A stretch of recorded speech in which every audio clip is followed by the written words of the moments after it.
Good afternoon from San Antonio, Texas, known by many Indigenous folks as Yanaguana. My name is Courtney Muma, my pronouns are she, her, and I am the Texas Digital Library's Deputy Director. Thank you all for joining today's webinar, Case Studies in Accessible AV, part of our Accessible AV series. For those of you who are curious, the first webinar, An Introduction to Accessible AV, is still in the process of being captioned and will be shared in TDL's institutional repository and on YouTube soon. Thanks so much to our Accessible AV Steering Group for identifying a need and creating the foundation for education and collaboration in this area. Leah will share links to a new set of pages in TDL's collaborative wiki for this group, as well as a link to a short survey to help us understand your institutional approaches to accessible AV. That survey will help us build strategies for better education, collaboration, and resource sharing in the region. And now, on with the show. TDL has immense gratitude for today's presenters for allowing us to learn from your experience. This webinar, the second part of this multi-part series, culminating with the TCDL Birds of a Feather, will present case studies of institutions in Texas that create and maintain accessible digital audio and video collections, or are in the process of making content accessible. Presenters will talk about the content they manage, as well as the systems, workflows, problems they have encountered, and funding models they use. It was important to our steering committee to present a range of approaches from institutions with a variety of dedicated resources, procedures, and staffing. We will also provide an opportunity for participants to ask questions and share their own experiences with the group during the Q&A and discussion at the end. Today's panelists are Emily Vinson from the University of Houston, Mirko Hunke from the UT Austin Libraries, William Hicks from the University of North Texas Libraries, John Bondurant from Texas A&M Libraries, and Kristen Clark from Texas Women's University. Emily Vinson from the University of Houston will start us off. Thanks, Courtney. Good afternoon, and thank you all for joining us today. As always, I want to thank the TDL staff, Leah DeForest, Courtney Muma, and Christy Park for supporting this webinar series. I think folks have mostly filtered in, so a little bit of repetition. This is the second webinar in the Accessible AV series. It's a 90-minute session where you'll hear 5 case studies that illustrate a range of approaches to creating accessible AV. We'll present for the first hour and then open it to questions and discussion for the last 30 minutes. If you have questions, please feel free to ask in the chat, and our TDL colleagues will monitor it and take notes of the questions so we can address them during the Q&A. If you'd rather stay anonymous, feel free to direct message your questions to Courtney or Leah. And if questions or comments occur to you later, don't hesitate to reach out via email, or you can find some members of the steering committee on the TDL Slack channel. There's a community notes document where you will find lots of excellent information for further reading. And Leah will be sharing links in the chat throughout the webinar, and the TDL slides for this presentation, as well as the chat and video, will be available soon. We can go back. Here at UH, our media collections are available through our instance of the Avalon Media System, which we call our AV repository. Currently, we are running 6.3.2, but upgrading to 7.3, which promises some helpful improvements. Most noteworthy for this conversation is the ability to batch upload captions and supplemental files, such as transcripts, alongside the AV files, and a new component that allows users to view and download transcripts on the item page. Our online AV collections represent 3 main genres: television programming produced by the UH-owned station KUHT, which launched in 1953 as a nonprofit educational station before transitioning to a PBS affiliate in the 1970s, a small documentary film collection, and an oral history collection. A small portion are videos available on the AV repository. However, most of the oral histories, over 500, are audio recordings with PDF transcripts. These are still in our legacy Content DM-based digital library, but will be migrated once the Avalon upgrade is complete. As you might expect from an archival collection, the audio quality of our recordings varies widely. For example, sound issues abound in our documentary film collection, which was transferred from the original 16mm full coat magnetic soundtrack. In some recordings, Houston's y'alls and draws are on full display. Evidence of our rise to one of the most diverse cities in the United States is apparent in more recent recordings featuring speakers with accents from all over the world. These qualities all impact the transcription process. We don't currently have a programmatic approach to AV accessibility, and there isn't a dedicated budget or staff. So I will discuss 3 standalone strategies at UH. Like a lot of people, the workplace closures early on in the pandemic provided me with the opportunity to focus on improving accessibility to our collections. Partnering with members of the library's digitization unit, we worked with 26 students from departments across the UH libraries to improve accessibility. We launched this project quickly, just 10 days between a pretty off-the-cuff proposal and the first online training with student workers. The workflow was designed to get students back to work as smoothly as possible. And given how precarious and stressful that time was, we chose not to focus on production metrics. Students were divided into 2 groups, a larger group who focused on correcting the caption text and a smaller group who QC'd the text and corrected timing issues. The workflow broke down into 4 stages. First, I would create machine-generated VTT files via an inexpensive web-based service provider and add them along with the video files to Dropbox for students to access. Next, a student from the transcript correction group would claim the video on a Google Sheet, download the VTT file and video file, edit the VTT file according to the project guideline document, and save that file with an updated file name. Then upload it to the QC project folder on a Google Drive.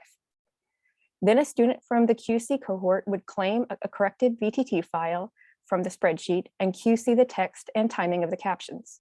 Rename the file again to maintain versioning, and upload it to a second folder on Google Drive. Finally, I would download that file and add it to Avalon through its user-friendly interface. Briefly take one last look for quality control, then save the final VTT file to storage and mark the video as complete on the spreadsheet. A second smaller group of students who self-identified as fluent Spanish speakers were assigned to another project, transcribing and translating a small collection of audio-only recordings documenting the fight for bilingual education in Texas. The workflow for this project closely resembled the workflow on this slide. However, the resulting product was Word documents with timestamps every minute.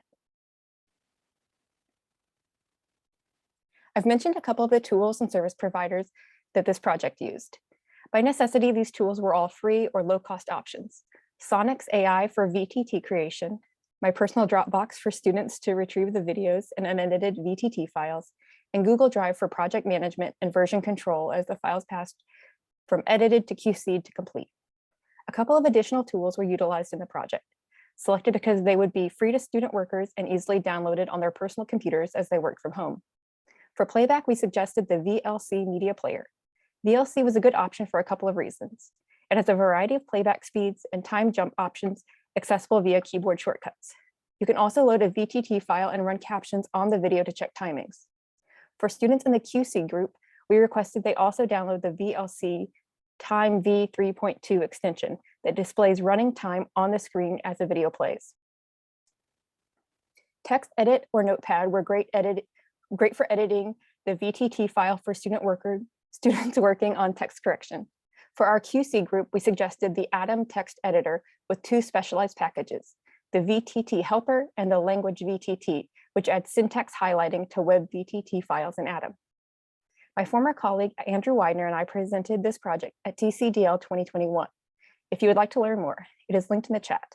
Additionally, if anyone would like any of the project documentation, like workflows or training documents, I'm happy to share.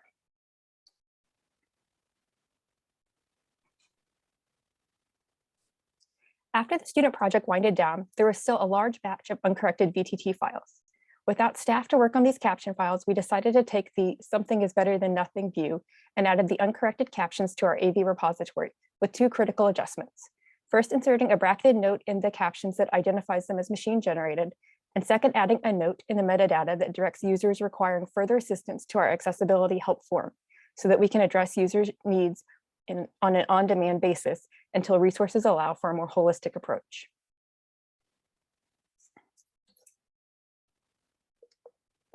Finally, the third strategy I want to discuss is one that I think holds a lot of promise: grant funding.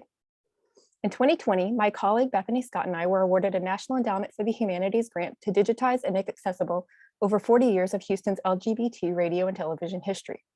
This project brings together several broadcast collections, primarily through a post-custodial collaboration with the Gulf Coast Archive and Museum of Gay, Lesbian, Bisexual, and Transgender History.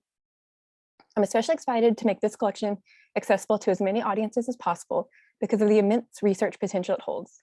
The project includes several different radio series dating back to the 1970s, all of which appeared on Houston's community radio station, and one television series from the late 1990s. The programming ranged from lighthearted entertainment to political activism.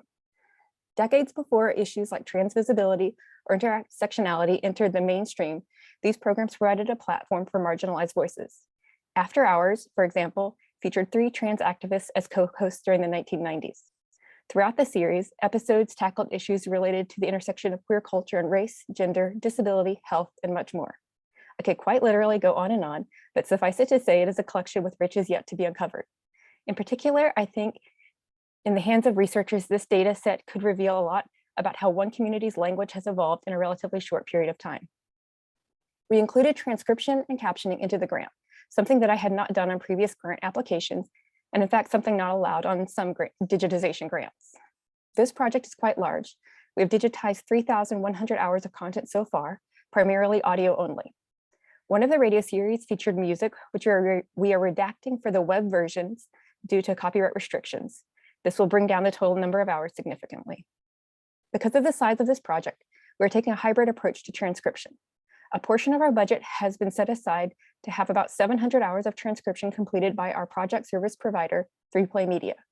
In particular, we will send recordings expected to be more challenging, like live coverage of the annual Pride Parade, to the professionals. The rest will be done in-house in a workflow based on the one developed during our student work from home project, this time using Otter AI for the machine-generated transcripts and 3 grant-funded student workers who will correct and QC the transcript and caption files. Of course, we are well aware of the many limitations of machine-generated transcripts. There will undoubtedly be an enormous number of transcripts to correct after our budget for professional transcription runs out. Nevertheless, we have a couple of strategies that we hope will make the work more possible and improve the machine-generated transcripts. First, we are incredibly fortunate that the producer for the show After Hours, which represents the bulk of the project, kept impeccable show notes on cassette labels for each show. My colleague and I transcribed these labels in the early days of the pandemic lockdown, and I'm hopeful that we can leverage this work in 2 ways. First, by identifying words to add to Otter AI's personal vocabulary feature, which in the business plan allows for up to 800 names and 800 other terms. Second, by creating a very tailored transcription style guide for our student workers that will help them to navigate proper nouns and content-specific vocabulary. We are mindful of the life cycle of our transcription files. First, for the LGBT radio and television grant-funded project, we are making all of the transcripts and captions available through our institution's Dataverse in the event that there is interest in looking at the collection as a data set for computational analysis. At this point, I think the transcripts and captions will be submitted as plain text files. For the caption files, if necessary, we have a bash script written by a colleague to clean all the WebVTT formatting and timestamps out, making it a basic text-only transcript document. Once the new Avalon instance is implemented and captions and transcript files can be included in batch uploads, those files will be included in the preservation submission information packages, SIPs, which already include the preservation master file, metadata CSV, and persistent identifier. The packages are exported to Archivematica for preservation storage. That's it for me. Thanks so much for your time. If you want to get in touch, my email is on this slide and in the chat. I'm pleased to pass it over to Mirko at the University of Texas at Austin Libraries. Thank you very much, Emily. It's a pleasure to be here. Almost a year ago, or a little less than a year ago, one of our library's IT developers and I gave a presentation at the TCDL 2021 conference about the project that we had at the time just finished, where we integrated an AV player into our public-facing collections portal. And that is the endpoint for our AV materials that allows patrons to search, browse, and then read, watch, listen our digitized assets, and which is the endpoint that I'll be focusing on today in this case study. We've been working with this system that that Kevin and I presented last year for almost a year now. And the moment we make about 4 dozen, doesn't sound like a lot, but we're working on this 4 dozen audio and video recordings publicly available through the collections portal.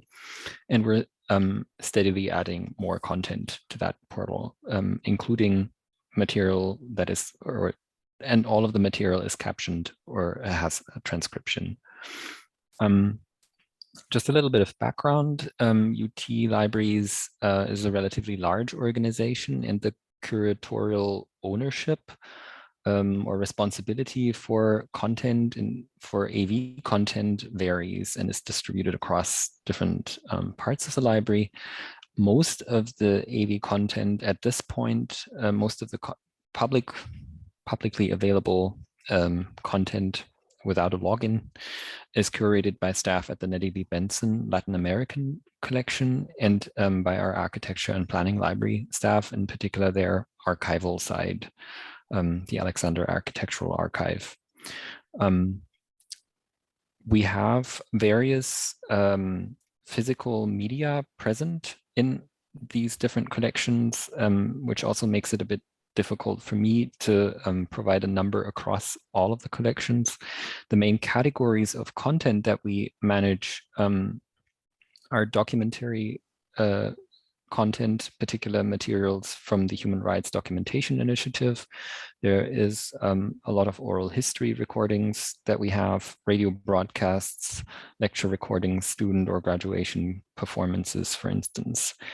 I also listed on this slide our licensed streaming media, which is out of scope for this webinar series, but we, for the collections portal and for the content that we manage, for the digitized collection content that we manage, we actually modeled some of our workflows and parts of the funding model after the licensed streaming media collection that we manage separately from our cultural heritage collections.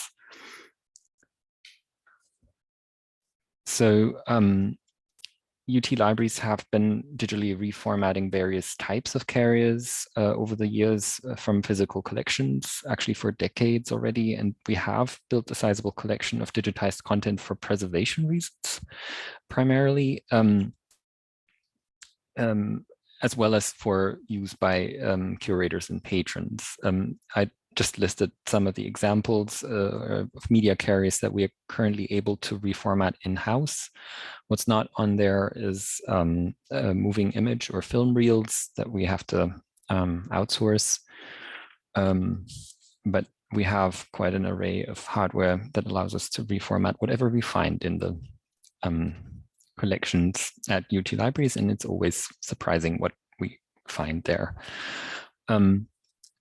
This reformatting over the years on digitization has resulted in, as I mentioned, quite significant amounts of digitized audio and audiovisual content in our tape archive.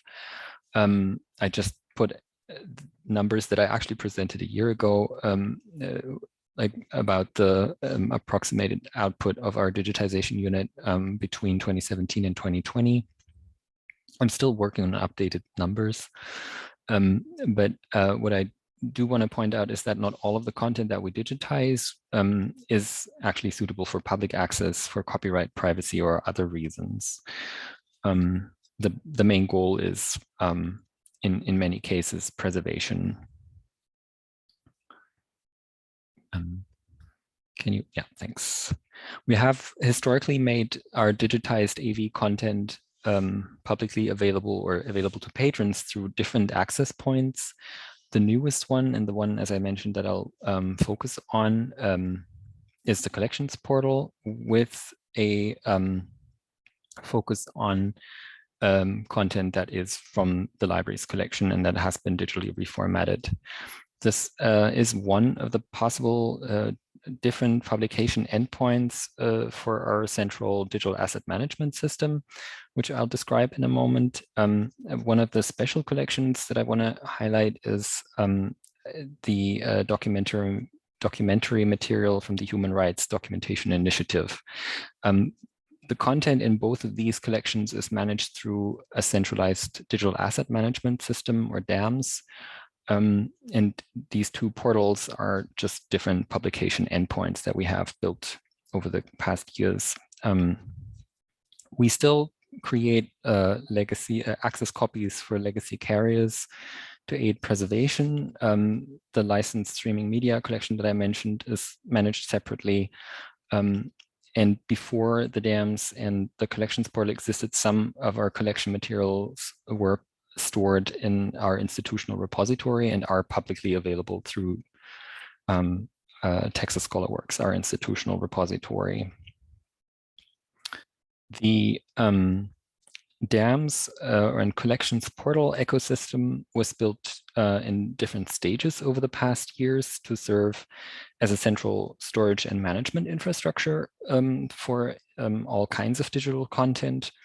It currently consists of mainly these two components: a digital asset management system, or DAMS proper, which allows the curators to ingest, also in bulk, describe and manage content. This is a non-public facing system, and allows for curators with little mediation to manage assets, or allows staff to manage the stuff, the assets that they ingest, or that we ingest for them. And the other half of the ecosystem is the collections portal, which is a public search and discovery interface. And the separation between these two systems is simply because we wanted to give the curators or collection managers maximal control over what they make publicly available. So they need to actively push material out from the DAMS to the collections portal by means of a dedicated custom bridge. And maybe Courtney, you could just advance to the, there is the publishing app, which copies images and media files from the DAMS to the storage location that we use for our collections portal.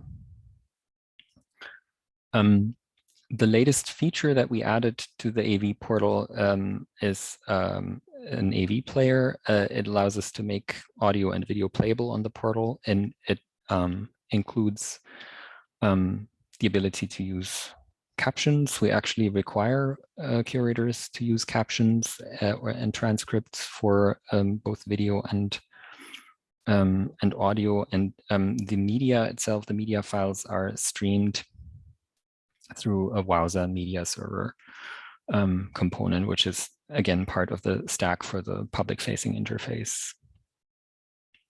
As part of the development project, we also developed guidelines and workflows for creating the captions. I mentioned that the curatorial responsibility for our content is distributed across the organization. The curators or the collection managers also maintain responsibility for creating captions. And we essentially give them two options, either creating the captions themselves or via student workers, or by ordering and paying for the services of our UT Libraries captioning services. And that was covered last in the first webinar in Daniel's presentation. He's the manager of that service. We worked with him and the service to develop internal guidelines and workflows for curators who decide to use who decide to create the captions themselves. As part of the process, we can also reuse some of the tools that they make available. For instance, for Amazon generated first pass automated transcript that is then that can then be QC'd and time aligned using a tool called Amara, which is on the next slide. That is a tool that we have a subscription for as an institution. We recommend it, but don't require it to use it.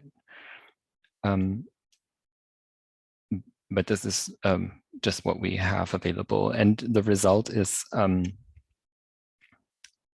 a high quality human QC'd web BTT file that we store in our DAMs in addition to the actual media file.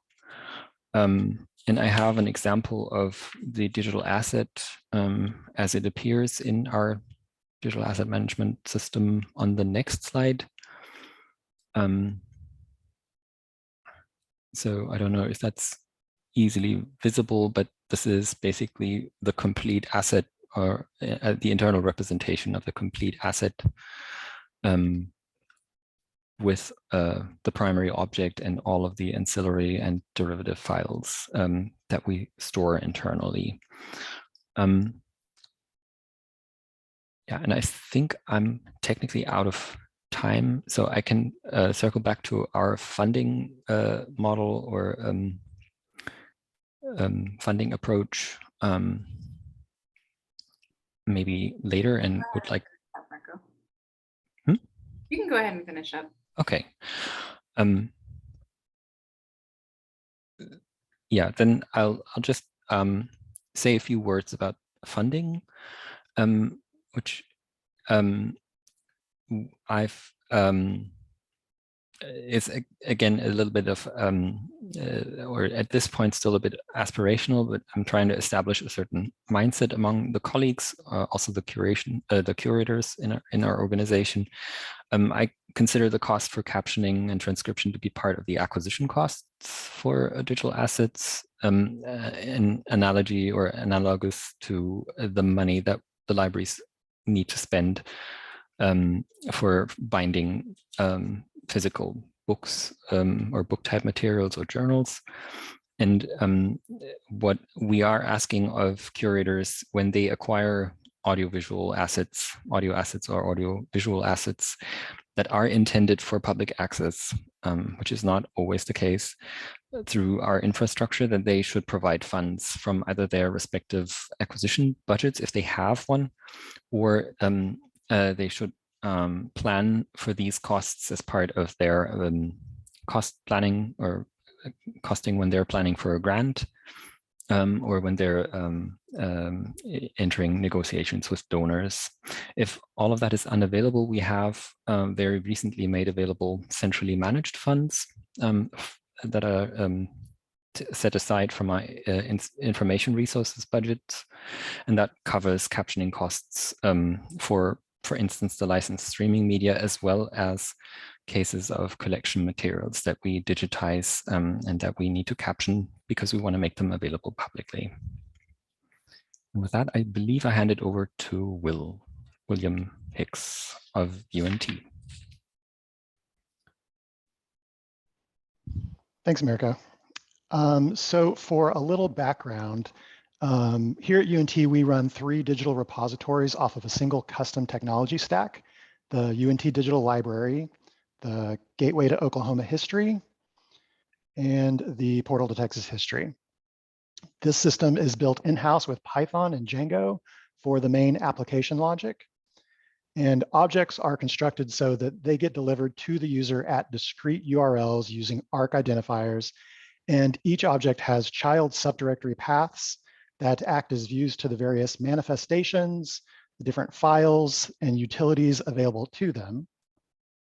Metadata is created as qualified Dublin Core through an online editor. And over time, we've shimmed in new functionality to support things like IIIF, and with AV content, captioning, and other text-based alternatives for rich media content.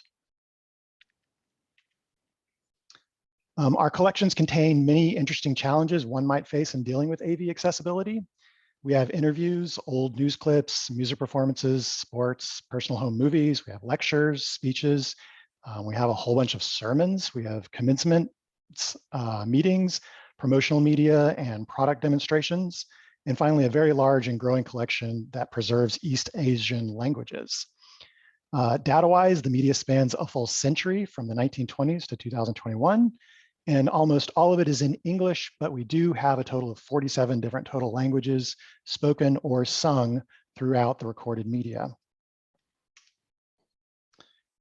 As of this week, we have about 16,000 sound recordings and 94,000 video objects in our system.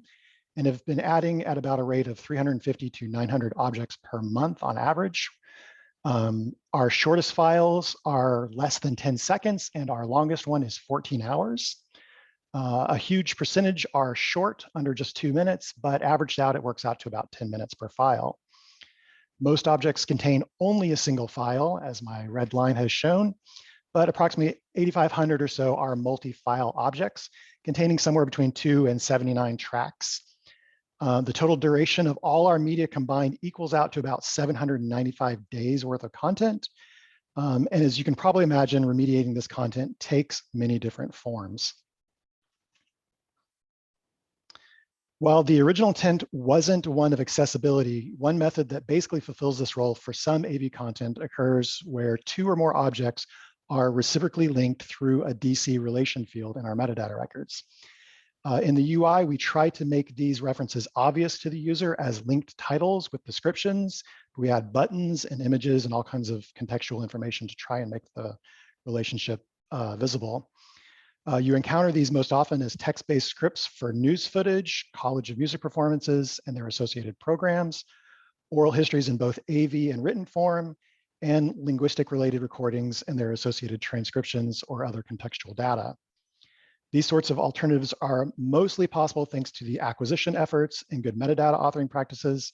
And in the rare instances where we have attempted to create audio-described content or have American Sign Language derivatives, this is the method we've used to connect originals and remediated versions of that content as well.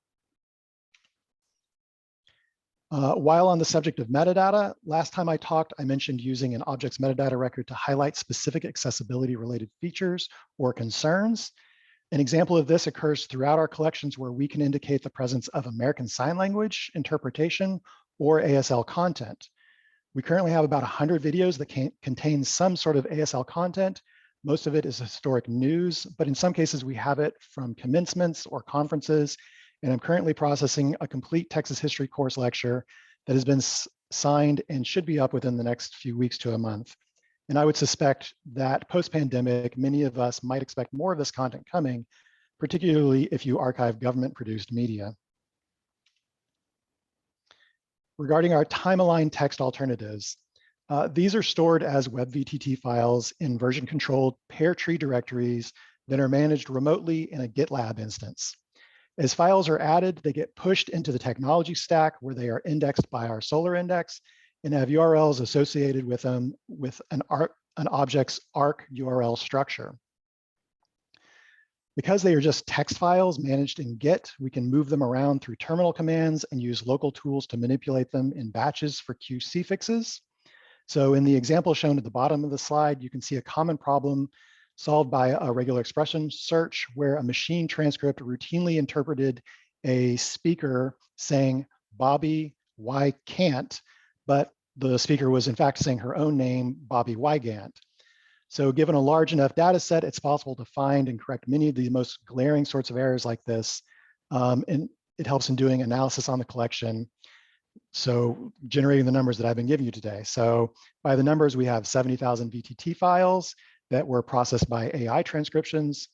We have 3,000 or so that have been transcribed and corrected by a human, most typically a vendor, but a growing number of those we have students helping out as well. We've generated about 26,500 VTTs for silent media. We have 1,400 chapter files, most typically used for music recordings. And then we have a small collection of foreign language content, 43 in Spanish, 8 French, 2 Polish, and 1 Bulgarian, all of which can be really expensive to do. I also did some parsing of these overnight through Python, and on aggregate, this amounts to nearly 63 million words, averaging 623 words per file and 215 unique words per file. So you can do interesting stuff with this data once you sort of know what you're working with. Next slide, yeah. So on this slide, I'm playing a walkthrough of some of the basics of our player. This is the open source version of JW Player that can be found on GitHub. But if you are in the market, I'd suggest video.js, AblePlayer, and OzPlayer as good alternatives to look at as well. We've set ours up to allow the user to toggle between multiple language tracks if we have them. It will display chapter markers if they exist, as seen on the right. And below the player, we parse the VTT file with JavaScript to print to screen as a pretty-ish text transcript. As the player updates, so does highlighting of text fragments, and a user can either search for text inside or click a fragment to jump to that time offset within the video itself. A quick note that we also make sure to provide ways for people to talk to us through the UI. The site contains an accessibility page specifically for the repository that talks about our AV challenges, and we include a link to the request form on pages of items that don't yet have captions. We've had a dozen or so requests for these over the last couple of years, but few, if any of them, have actually been related to accessibility. Typically, the sound quality is just sort of poor on the recording, or the person wanted a typed transcript for a project. With regard to our workflow, we've been doing transcription-related work for 2 or 3 years now. We've used the AI-based service Trint.com, the human-edited Rev.com, and 3Play Media, as well as some automated scripting, and I currently have 5 students editing machine transcripts in-house through the GitLab web editor. I've also had students play around in a tool called Closed Caption Creator, which is good for complex tasks for doing translations and making audio descriptions, but overkill for short files. And the web editor provided by vendors is usually intuitive enough for basic edits that most people might need. Regarding vendor submission, we use both the web GUIs for smaller jobs and a vendor's API for large batches of work, which is really essential if you're doing thousands of files. As alluded to in the last session's chat, we treat AI-generated transcripts as a first pass triage type of remediation and think of it similarly to OCR and scanned text. We recognize it isn't perfect, but it's far better than nothing. On the funding component, I've been generously awarded a couple of years worth of funding from the Texas State Library and Archives Commission through their special projects program to do some of the work. And I think we've convinced our administration to include a fairly regular budget line for this in the digital libraries. We've also communicated with special collections folks that their new acquisition projects and grants should include lines for funding for captions in their original proposals. So a quick example of a gotcha we faced that's interesting and how we've worked through it. Our NBC News collection contains a lot of B-roll, silent or near silent film. Sometimes the silence is complete, as in there is no audio channel data at all, but sometimes there is, and the sound is just ambient noise from on the scene, but it isn't really transcribable. With thousands of hours of footage, it's not economical to watch all of this in-house or to send to a vendor. So we devised a multi-step workflow for batch processing this material. As files are being processed, a Python script is run against each file, which uses FFmpeg to check for an audio signal and log those without any sound to a silent files log. Files that do have sound are passed on to a local speech recognition script, which isn't really super accurate, but it's good enough to say, yes, this has some speech, or no, this is just garbage. The outputs are then split up into 2 separate log files, and the content that has real speech is sent on to a vendor for processing, and the others get it dumped into a bucket that another Python script can generate silent VTT files to sort of indicate what's going on with those. One quick slide on music. We have a lot of this sort of content and it's difficult to deal with. Linked programs and chapter markers are some of the easiest ways we've found, but we've experimented with transcribing lyrics and find it's possible, but the time needed is quite excessive. And you'd likely be served just pointing users to scores and libretti if they needed detailed information about music.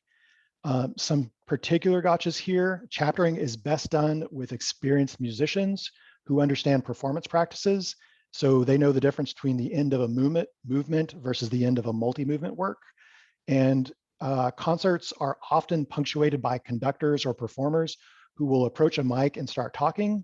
And so you have to make a decision then, because this means that you have a 2-hour recording that maybe has 5 minutes of transcribable speech. So there's sort of a weird cost there that you have to deal with. Finally, there's a lot of interesting and weird experimental music out there, or music that has dance associated with it. And there's just not really good alternatives for doing this in a really systematic way. Theoretically, you could use a tool like FFmpeg to generate a waveform or other visualizations for some audiences, but there's no real magical AI that's going to be able to classify and do much of this work in any robust sense at the moment. And finally, for what it's worth, here's a couple of charts to put some hard numbers on the return value in usage as best as I can record them. You see a steady uptick from no uses in November 2020 when we really started putting things online to a steady increase where users are interacting with AV items by enabling captions or fiddling with transcripts in some interactive way. I will say that it's sort of hard to judge the successful usage of accessible AV work because browsers don't report assistive technology usage at all. And so my hack solution here is to capture user interactions through JavaScript events and then send that on to Google Analytics. And so your mileage may vary in just sort of figuring out how people actually use this content yourself. That is my time, and I'm handing off to John. Okay, well, howdy. I'm John Bondurant, the digital archivist for Cushing Memorial Library and Archives at Texas A&M University. And today I'm going to talk about the AV platforms that are used at TAMU, both for library-generated content and our collection materials, YouTube and Avalon. And also the current and really more of the aspirational accessibility plans that we have. So beginning with YouTube, that's used as the primary platform for our library-generated content. So when I first arrived at A&M libraries, this was the only YouTube content that I knew about.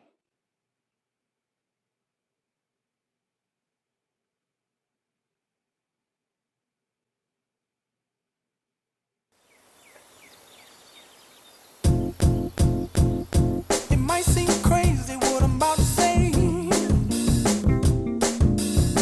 Sunshine, she's here, you can take a break.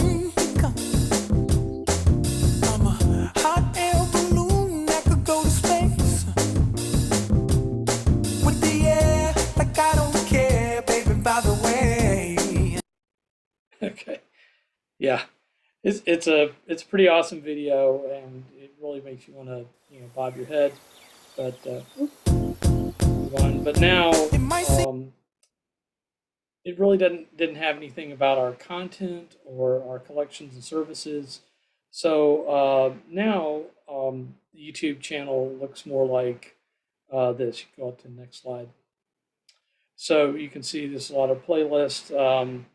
It is showing promotional videos like Happy, and instructional videos from our library's learning and outreach, and also videos of events. We've had, as you can see, the online virtual conference migrations of the book last year. Also, we host an open access week, but it has a lot of content, but that's just generated by the libraries. And this YouTube content makes use of the built-in captioning capabilities. Most of it is that that automatically generated, like people have talked about. Some transcribed, but in most cases, it's a combination of that, auto-generated with some correction, both for content and timing. So moving on, that's just the library-generated content. But for our collection materials, TAMU Libraries has been a long time user, developer, and supporter of the DSpace Open Repository System, which is branded locally as Oak Trust. So this is the main landing page for that.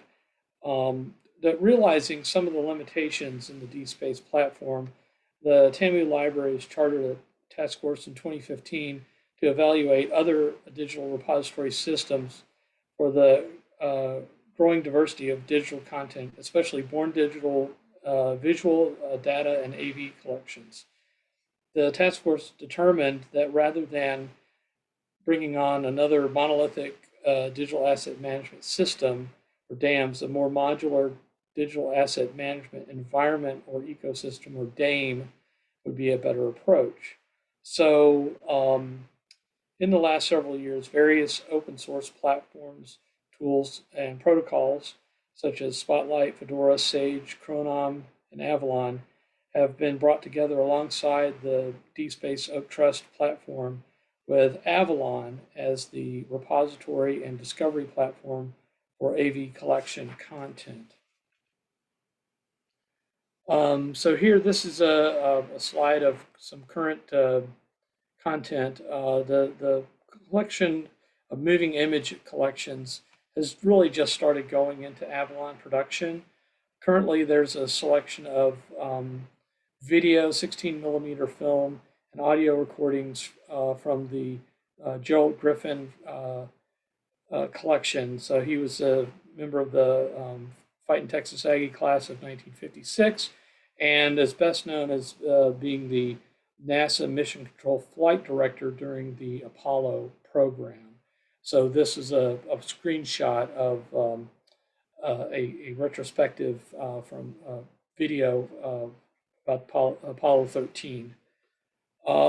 So on deck is a collection of KAMU, that's the local campus TV and radio, I don't know, broadcaster. They're PBS and NPR affiliates.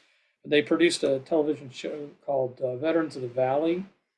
Longtime radio and television broadcaster Tom Turbeville hosted this program featuring military veterans from the Brazos Valley, and they represent all services and campaigns from World War II through the Gulf and Iraq conflicts.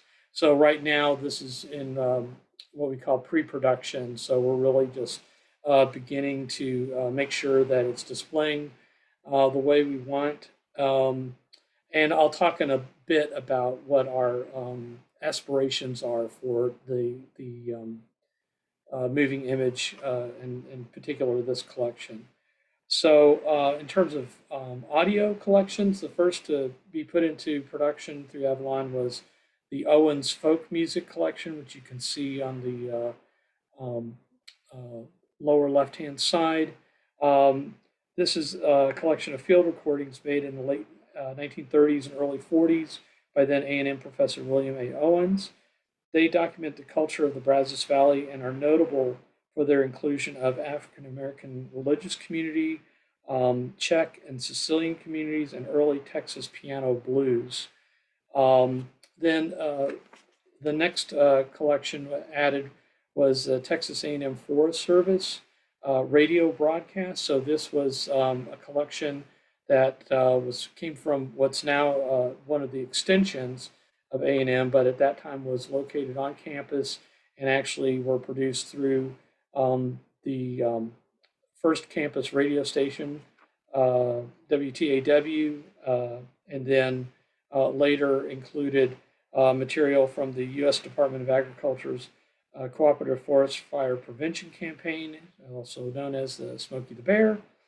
And it also includes the only known complete series run of Bill Scott, Forest Ranger, which was a radio series produced by WNYE FM, which is part of the New York City schools.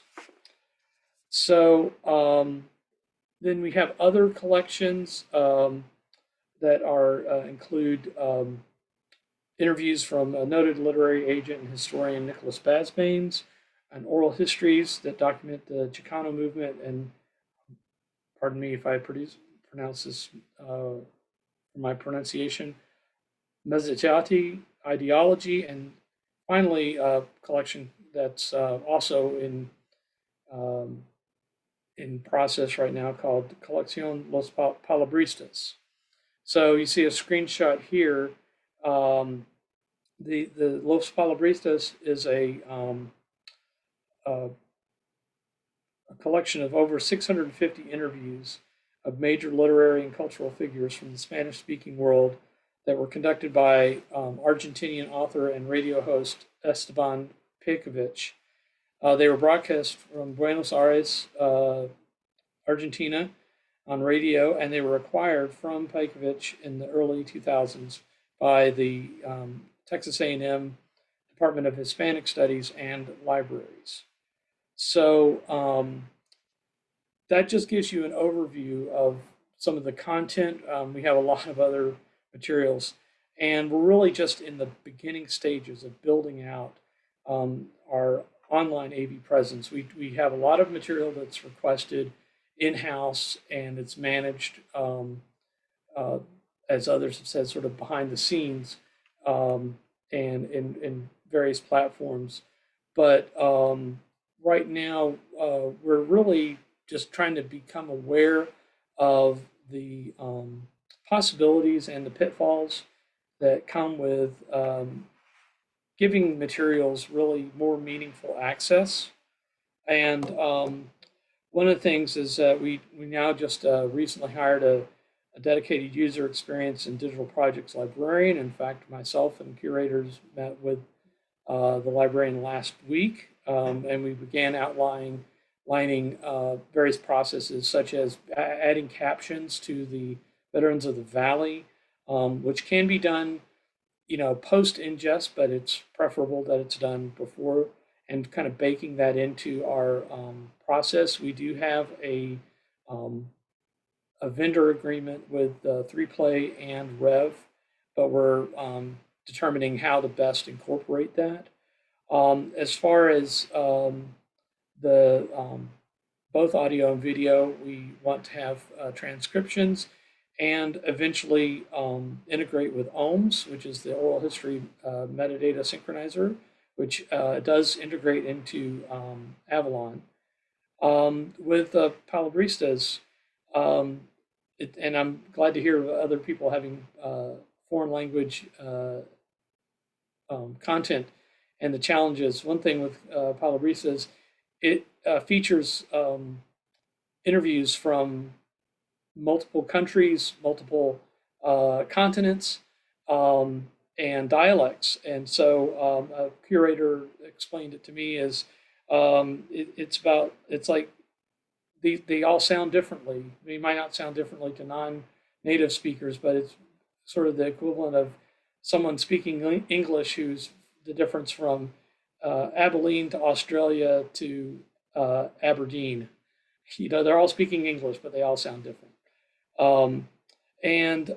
So we're looking at, how do we handle that, both in terms of transcription and then eventually translation, and the idea of whether we crowdsource this or we really offer it primarily as curriculum material. It's a corpus that can be really brought to bear across multiple departments and institutions. So that really is about where we are. I would say our future is looking bright, but certainly we have challenges, and we are in the stage of developing a good understanding. You can go to the next slide. Of our, the future is looking bright, but we're just trying to develop our objectives, and we do have strong support and resources throughout the libraries and university. So, and with that, I'm going to hand off to Kristen Smith from Texas Women's University. Hi, everyone. My name is Kristen Clark, and I'm the manager of digital. You're good. I'm the manager of digital collections at Texas Women's University Libraries. Currently, TWU has 2 systems that host AV materials, Content DM for special collections and DSpace as our institutional repository. The collections housed by the Special Collections and University Archives Department focus on women's history and university archives, and these collections are made accessible through the Gateway to Women's History, which is hosted by Content DM. Most of the AV material in these collections are oral histories, both digitized and analog, as well as a few born digital videos and audio, particularly in the Voices of the Coronavirus digital collection. The repository at TWU, which is TWU's institutional repository, utilizes a TDL-hosted instance of DSpace and houses born digital local conference presentation videos and audio recordings. TW has a few approaches when it comes to making AV materials in our digital collections accessible, and it mostly depends on the type of material and how it was donated. The Voices of the Coronavirus Collection is a born digital collection of materials donated individually through a Google form online, and the amount of AV materials donated is small and manageable. We currently have 27 video and audio files accessible online in that collection. Because of the size, in-house captioning was the quickest and cheapest way to get those materials ready for upload. I'm the only staff member who manages digital special collections and uploads materials into Content DM, so it was up to me to figure out captioning for those donations. I first learned how to caption files from scratch and learned that those caption what those caption files such as BTT and SRT look like. After attempting to write my first caption file, I quickly realized that that was not the most efficient way to do it, especially figuring out the right time codes for the captions. After researching free ways to make captioning faster, I stumbled across YouTube Studio Dashboard, where I could upload my videos privately and have YouTube create a rough draft of the captions using AI with automatically generated time codes, all for free. After the AI did its first sweep, I then used the editor tool within Studio to edit and refine the captions and downloaded the resulting SRT file. It wasn't extremely fast, but it worked since I only had about 20 video files to work through. These files were to be uploaded into our Voices of the Coronavirus collection in Content DM, and frustratingly, Content DM did not and still does not support separate caption files with their video player. So to get these captions to display with my video files in Content DM, I used Handbrake to burn the captions onto the MP4 files. The photo to the right is what the captions look like after they are burned onto an MP4 file in Handbrake. It's important to note that this was our first foray into captioning, and these videos were actually the first video files uploaded to our Content DM digital collections. For audio only donations to the Voices of the Coronavirus collection, I had student workers in-house transcribe the audio, and I included the transcript for each file in the metadata. A lot of this work was done remotely during quarantine or was used for backup work from home projects for student workers. Special Collections uses a different approach for their oral history transcription. Because these materials include a lot of jargon and historical references, Special Collections contracts out individual transcriptionists to transcribe these materials. Special Collections did start out with using transcript services in Dallas, but found that a lot of editing was needed on the finished product because of the heavy use of jargon and historical references in the interviews.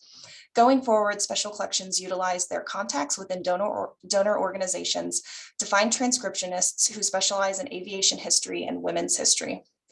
During the COVID quarantine time period, Special Collections did have students transcribing digitized oral histories, but that was just a stopgap to provide students with simple, quick work that they could do from home. Special Collections also utilizes 2 courses on oral history in TWU's public history program. And in these courses, projects are built out that include conducting oral history interviews and transcribing those interviews. The AV materials in the repository at TWU are mostly submitted by internal departments, and captions are provided with those submissions.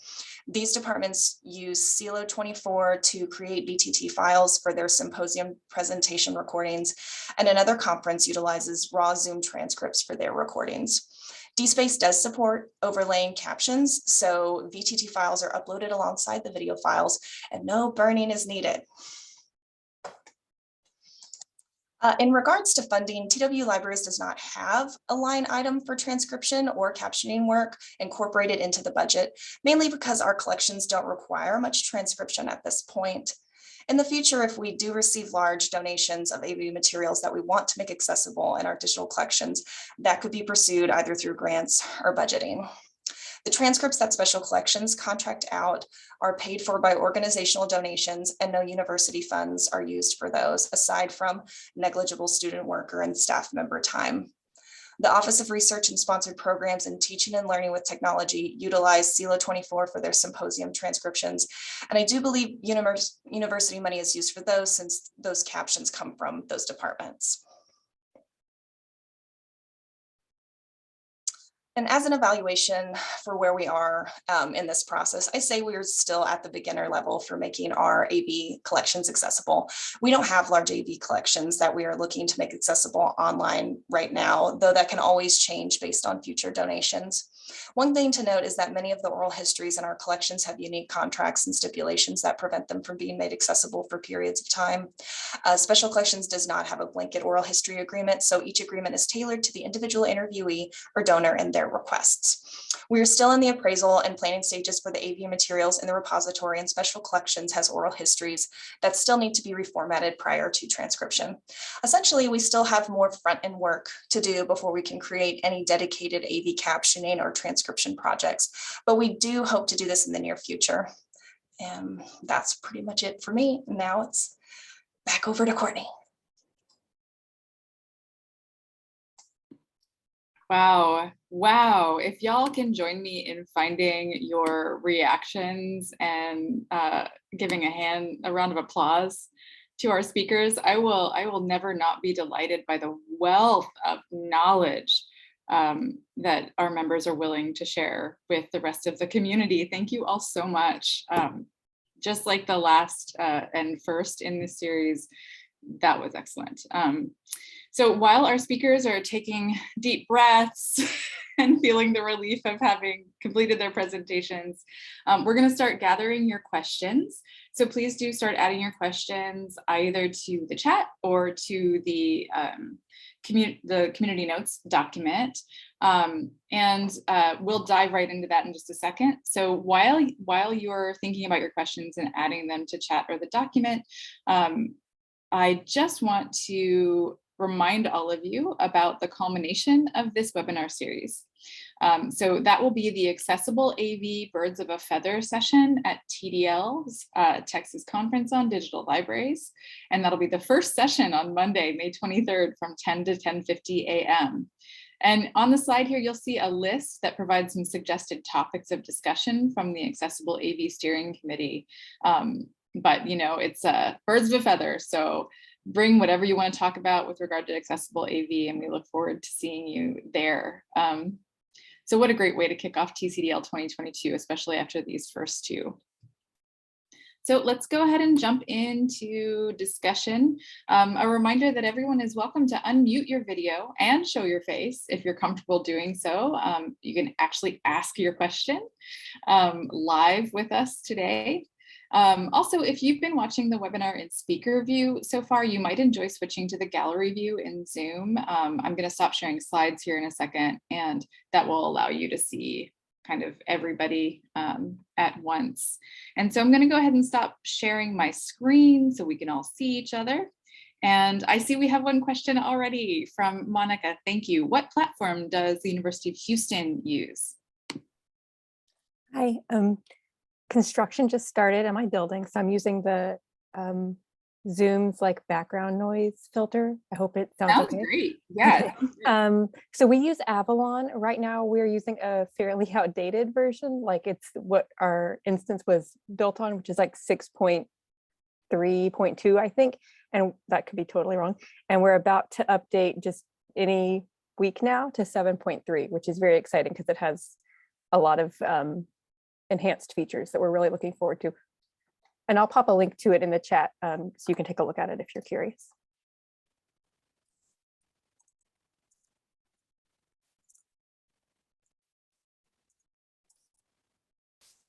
So I'm not immediately seeing other questions unless someone wants to feel ambitious and unmute and ask a question here. Monica's also curious about UT's platforms. So we use a combination of tools. The backend, the digital asset management system itself is Islandora based, and we're currently using Islandora 7, but are in the process of upgrading, or we just started a project to upgrade to Islandora 8, or let's say the next version, like they've actually dropped that version number. The front end portion, the public-facing access portal is based on a software called Blacklight, which is open source, an open source stack that's developed by Stanford mainly, or by a group consortium led by Stanford. And we combined that for the AV portion with a player app that our developers plugged into Blacklight. That is actually from the Samvera part of the Samvera project. So we've taken bits and pieces and combined them into our technology stack to make this work for us. So it's a very customized solution, but it's using to the broadest extent open source software components. Thank you. And thank you for those questions, Monica. My next question is from Bria Brown. Hi. Her question is for Kristen. What was the process like uploading the raw transcripts from YouTube Studio into Handbrake? And was it an easy transfer into Content DM afterwards? Thank you, Bria. Yeah, it was easy uploading them into Handbrake. It was just part of, you have to encode your video files before upload into Content DM anyways. So I had to use Handbrake on those files before I could upload them into Content DM. So I just uploaded the SRT file onto Handbrake as well, and then selected the option to burn it onto it. It does take a little bit, but it wasn't too bad. And then the output file, I just saved it as an MP4, as that's what Content DM wants. And I uploaded that output file into Content DM just through Project Client. So it was not bad. I did get, an extra access copy that's captioned, but yeah, it was a pretty simple process. Thank you, Kristen. Yeah, you're one of our masters of tinkering, I think, in digital preservation and AV accessibility. Our next question is from Cindy at SMU. Hi, Cindy. Do any of you have or follow editorial style guides when creating or editing caption files? And how do you try to maintain editorial consistency between transcripts and projects? And that's for any of our speakers.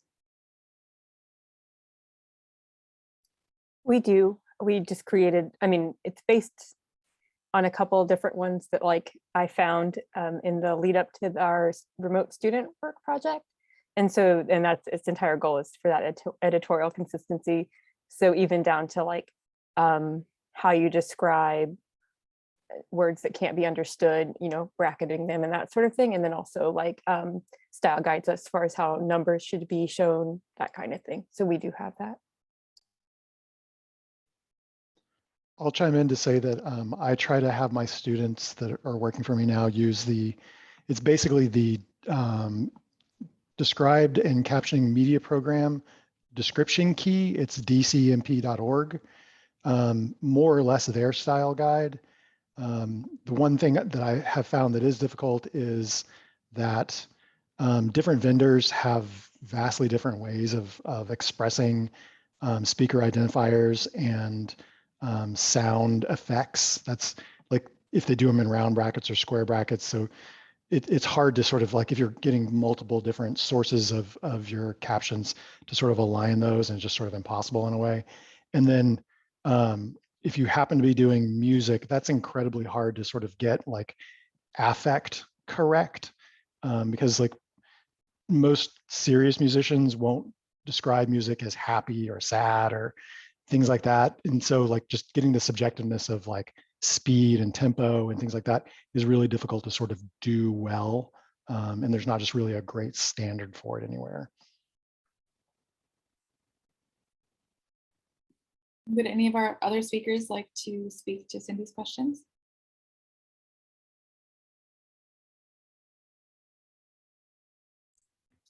We do not have a style guide at this point.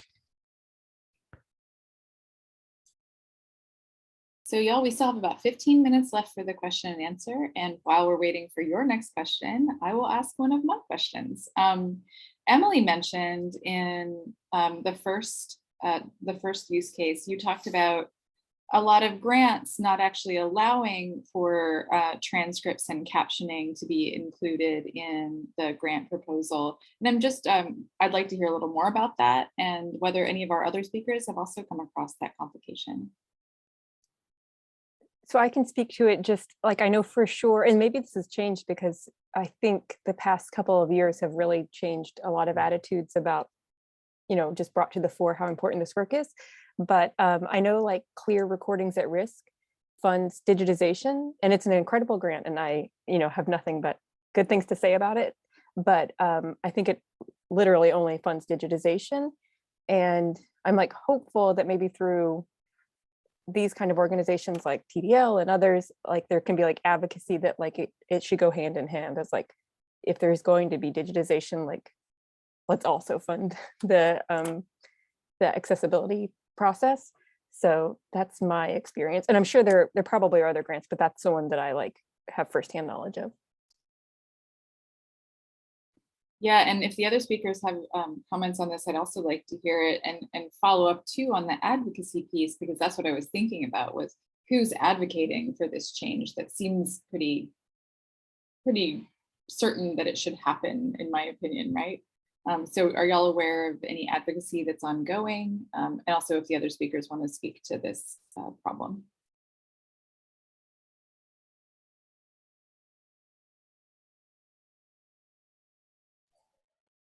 Well, I'll just sorry. I'll say that TSLAC is I think pretty good about this. Like they haven't, if you look at past grants that they have awarded, there are not a lot in the accessibility space. But if you look at their actual mission and values and like how they're supposed to award, outreach to marginalized communities and accessibility related projects are a what's the word? Like something that they're very interested in funding and doing. So I would say that they are probably a good source to move towards if that's a funding source you're looking for.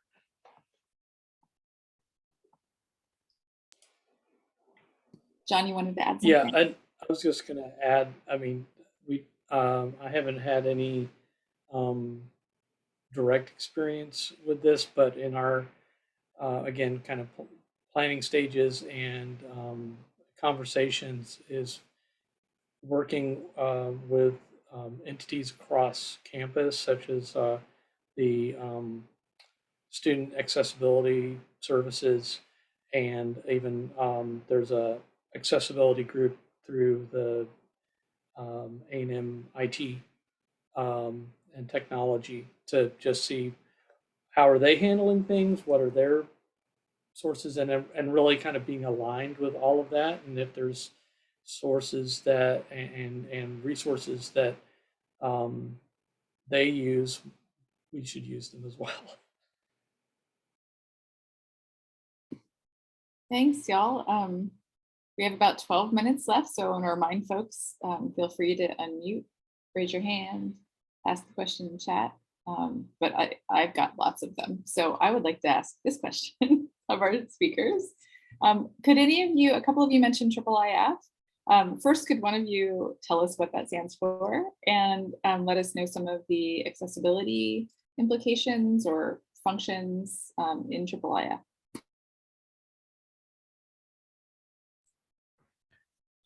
I could speak to that because the player app that we're using is actually using a IIIF manifest. So, and to explain what IIIF stands for, it's the International Image Interoperability Framework, which is a set of specifications for basically how a player or viewer app in a website should behave. The original idea, or the kind of probably most common use case, is actually to present images, as the name suggests, or for instance, paged content in the way these tools that implement IIIF do this, is that there is something called a manifest that describes the asset and the structure of the asset, especially if it consists of multiple page images. Since the last version of IIIF, version 3, they've introduced or included support for time-based media as well.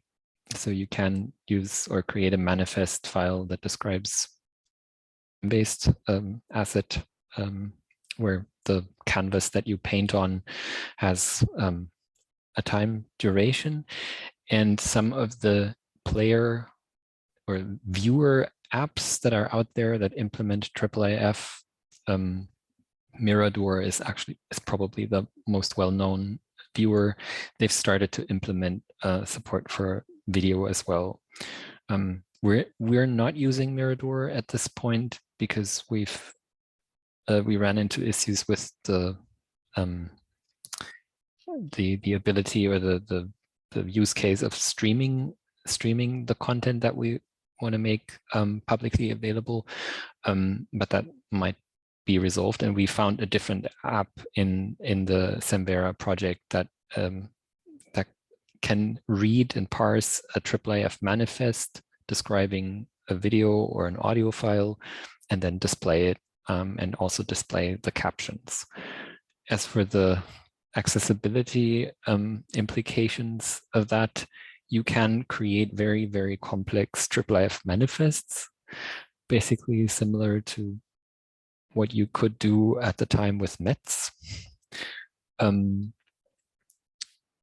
You can embed captions or any kind of annotation, any textual representation directly into the manifest, or what we're currently doing, you can link to a WebVTT or SRT file from the manifest, and any player app that can parse these manifests can actually play that. So what our users can do is they can grab the manifest link and actually plug that into a different player that they would like to use in order to display any book or AV content that we have available. So it's great for interoperability, and it has, in principle, all of the necessary technology or tools in place for making the content accessible and adding representations. I don't know if I missed anything. Or No, thank you. I know you didn't expect to present on AAAF, but it came up a few times, so I wanted to make sure that that our attendees had an opportunity to learn a little bit more about it. Do any of our other speakers want to say anything about AAAF? I think that covered it pretty darn well. And I see a hand raised. Elliot, do you want to go ahead and ask your question with your mic? Yes. Hey, everybody. First, thanks for wonderful presentations. They were all phenomenal.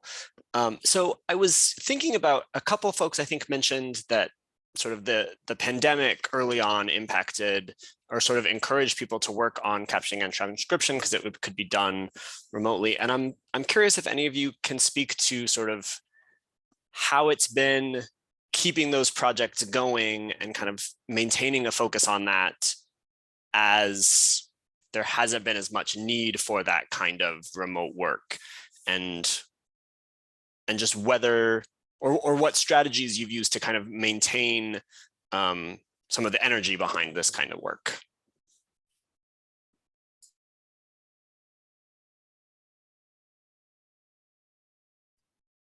I'll go. So I think actually for me, it was like, it's a pretty disappointing process because it really did just sort of come to a halt. Is it so loud? It's so loud here. Okay. Yeah, so it was like very disappointing to, see something that was, I think, really positive kind of just pretty much end. And that's why, as I mentioned, we're putting up those like unedited captions, which are like truly not high quality. Like I don't want to pretend that they are really offering like true accessibility. But it's an opening to like provide the alternative, to like put that note in the notes field that says like, we can do better. And so hopefully that's clear. And then I am very optimistic about the grant project that I'm working on. So that will have, definitely have accessibility built into it.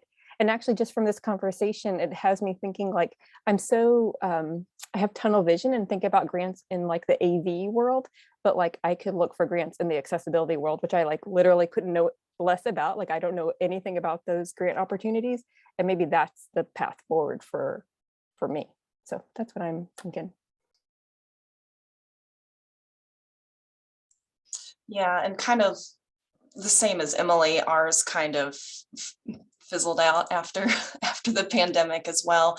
But the good thing for ours was that it was a very small amount, so we were able to pretty much get it done, and we kind of focused on getting it done before everything seemed to be moving back in person. So while the students were remote, we tried to hit it hard, but yeah, we still have donations and things that have not been transcribed or captioned, and that's just another something to figure out and get more maybe student help with some of that and explore some more AI alternatives so that we can at least get something raw like Emily has, you know, because something's better than nothing.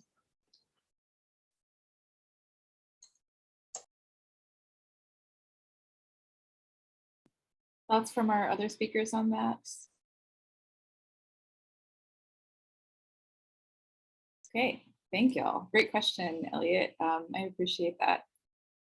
And it makes me think too that one really positive thing about bringing together this steering group and this series of webinars is that it's getting wheels turning. Like Emily, I love that you said in the course of this webinar, you started thinking about going for those accessibility grants potentially. And we've talked about areas of advocacy that could really use a little oomph behind them. And that's one great thing about TDL in collaborating, and working together.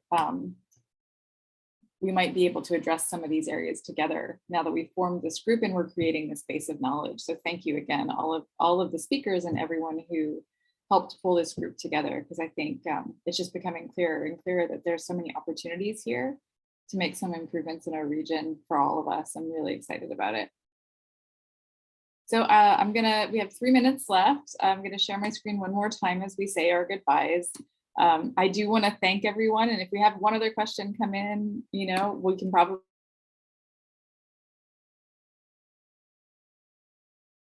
still get to it. But while we're waiting to see if that opportunity to say thank you, all of us at TDL hope everyone stays healthy and happy and safe. Thank you so much for participating today in the webinar, and especially our presenters and our steering committee. We will share out this captioned recording as soon as we can, as well as the first one. And I don't see any other speakers coming in, but I do see a lot of gratitude. So thanks y'all, much appreciation. Any final thoughts from our speakers today before we close out our session?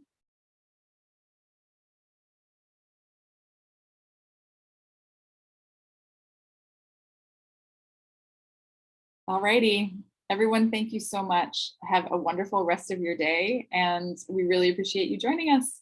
Thanks, everybody.